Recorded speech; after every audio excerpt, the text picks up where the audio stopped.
Hello guys and dolls and welcome back. It's me, Cora. Today I'm going to be doing a video about products I don't like. And this isn't something I keep feeling like there's lipstick on my teeth, but there's not anyway. I feel like there's not a lot of products that I don't like. I tend to try to do a lot of research before I buy something, or I'll buy things from brands that I know that I like. And that's not to say I haven't experimented or branched out. I actually have some videos in the pipeline of some new products from brands that are new or that I haven't tried before that I'm really excited about.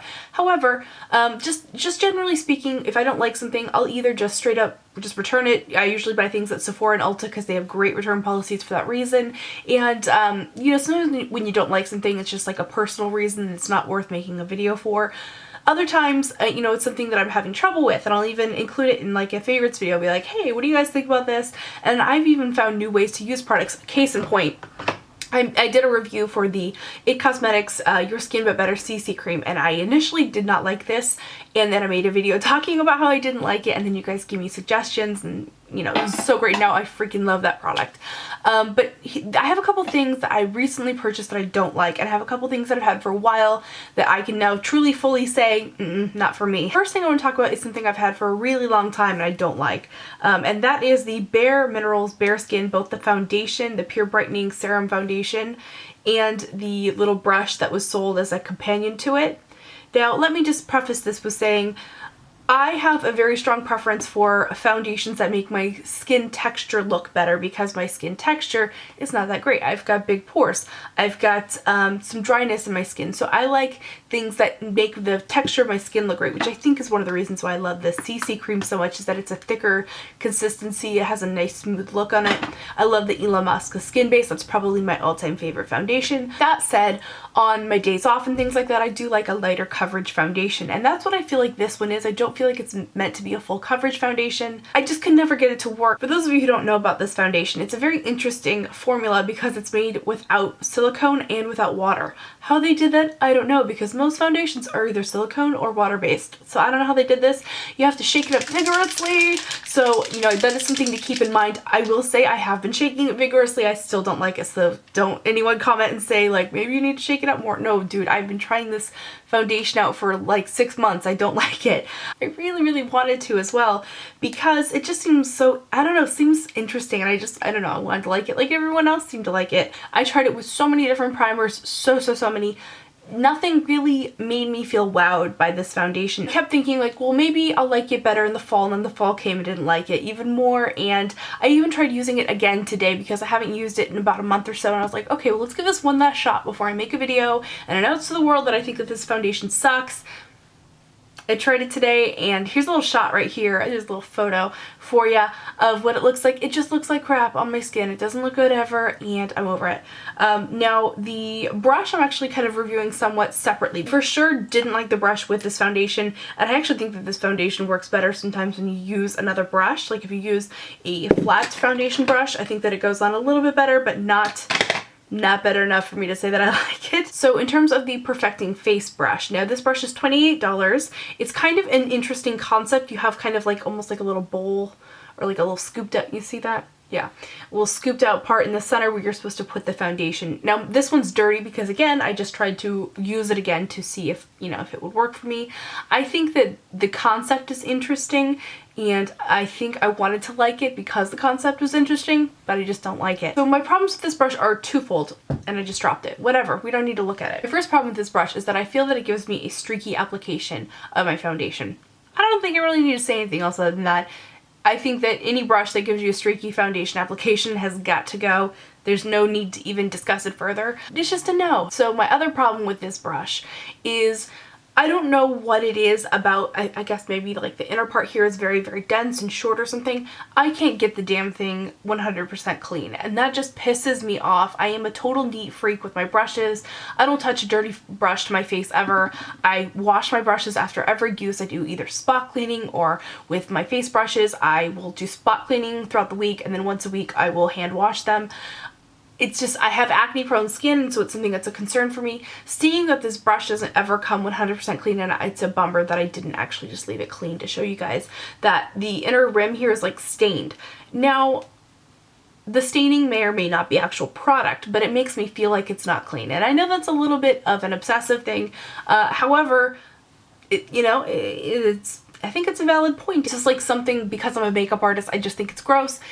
I try to keep all of my own personal makeup as pristine as I keep the makeup in my kit, because it lasts longer that way, and you know, all that stuff. But anyway, I just feel like I can keep this brush clean, so it's not one that I want to continue putting on my face and it's streaky, and why would I want to keep using it? Anyway, the next couple of items I was so excited for, and actually the day after Christmas I pretty much rushed to Sephora to go pick up the Sephora Pantone collection.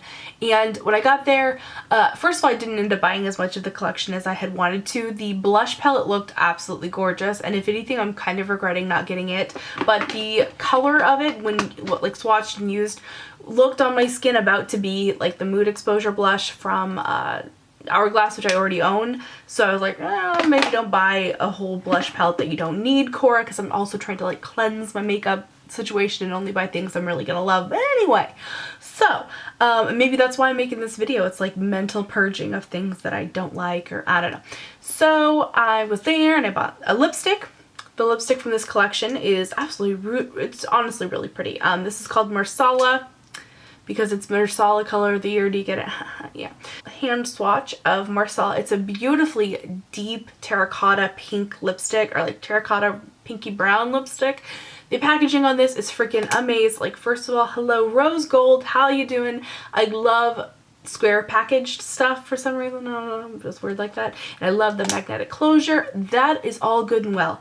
My problem with this lipstick lies completely in the way that it smells. It smells like somebody left a vat of lipstick in a Woolworths in like 1995, and Sephora Pantone Universe discovered this vat of rancid lipstick and was like, oh my god, this is the perfect 1990s color. Let's just like melt it down and put it into these lipstick tubes and we'll sell it to people and it'll be so awesome. Like, I know that's like kind of ridiculous, but seriously, it stinks. It stinks so bad. Everyone who's saying that they like this lipstick, I'm like, does your nose not work? Do you have a cold right now? I can understand it's like the cold time of the... Ew, ew, ew, ew, ew, ew, ew. It stinks. It's so going back. It is going back like Jack. It's...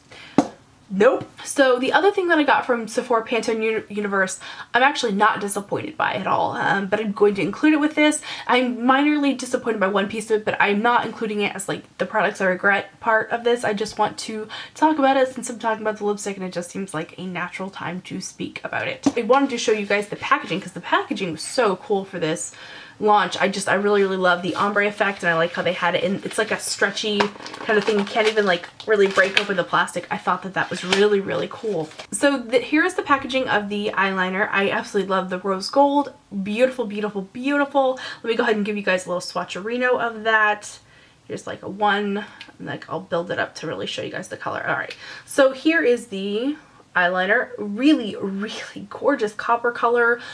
Wonderful opacity. It's actually quite good. My only problem with this is that it's not really water resistant, and these days I really feel like most eyeliners, liquid eyeliners in particular, are water resistant. I just think that it's something that all companies are doing, especially, I don't know, it seems kind of out of place for it to not be water resistant, and it's kind of, you know, whatever. It's such a unique color and I love the packaging, so I am going to be keeping the eyeliner. In fact, I can finally put it in my drawer.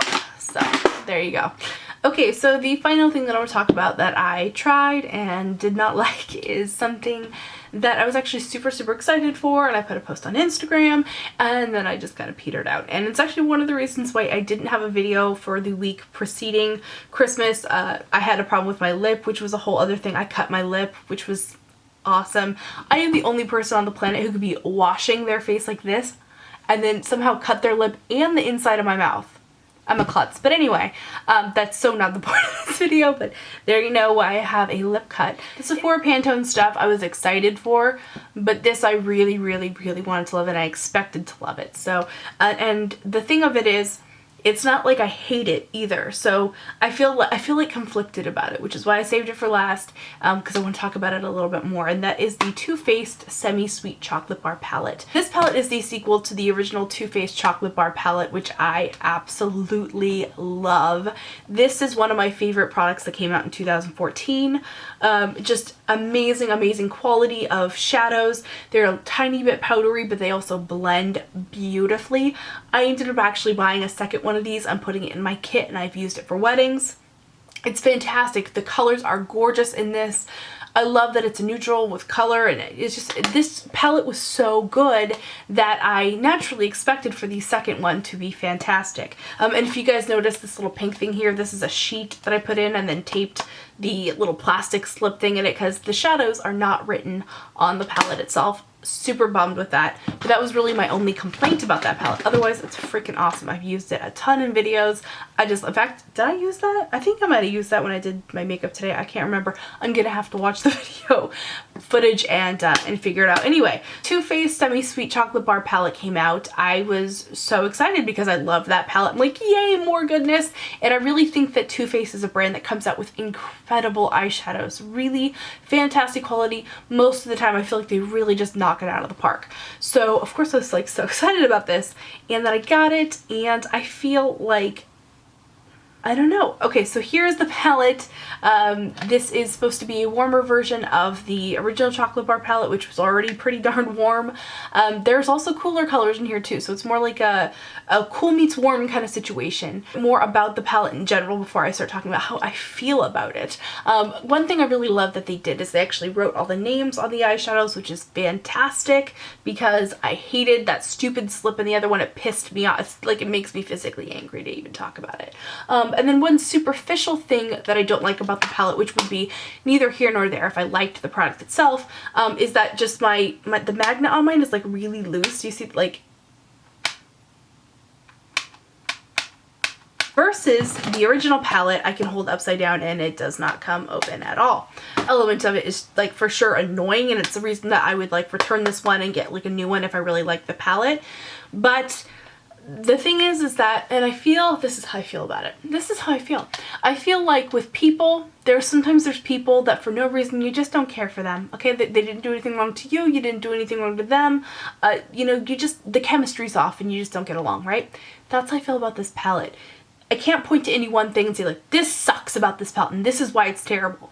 Because realistically, there's a lot of good colors in this eyeshadow palette, and I can use them and I can find looks that I like, but I find that when I'm using this, I think, oh, you know, I have something else that's kind of like this that I'd rather use. And for a brand new palette to make me feel like kind of uninspired or just like the chemistry's off, that's how I feel about it. Sorry, this wasn't in frame. I don't feel, babe, you're nice, you're sweet, you're literally, you smell like chocolate, but the chemistry's off with this guy, and I don't know what it is. I think I tried to maybe force myself to like it, which made me kind of hate it. Yeah, it doesn't really do a whole lot for me. I'm not saying that it's unusable. I actually filmed a tutorial using it and never uploaded it because I didn't love it. And yeah, that's pretty much how I feel about it. In terms of the eyeshadow quality, they are a little bit on the powdery side. They're a bit more powdery even than the original chocolate bar palette, which I have mentioned before that they were a little bit powdery. These ones are definitely powdery. Specifically, Bon Bon is a pretty powdery eyeshadow for a shimmery eyeshadow. Usually they're not quite so powdery. When they're shiny, they usually, you know, have more binders in them and stuff. And then of course Pink Sugar, it's just such a waste of space, it almost kind of offends me. So thank you guys so much for letting me come on here and ramble a little bit at you and talk about some products that I didn't love so much. Take everything I say with a grain of salt, because you might love something that I showed and like, I'm like, this foundation sucks, and you might think that it's like the best foundation you've ever used, and if that's the case, more power to you. I honestly can say that, you know, everyone's body chemistry is so different, and there's even, you know, foundations as a makeup artist that I use on 99% of people, and on that 1% of people it'll look like crap, you know, so maybe I'm the oddball out, maybe you're the oddball out, love, you know, I think you guys get what I'm saying. I'm so rambly right now. Sorry, this is what happens when I don't film for a while. Anyway, I hope you're having a wonderful day. Make good choices, just be yourself, and see you, bye.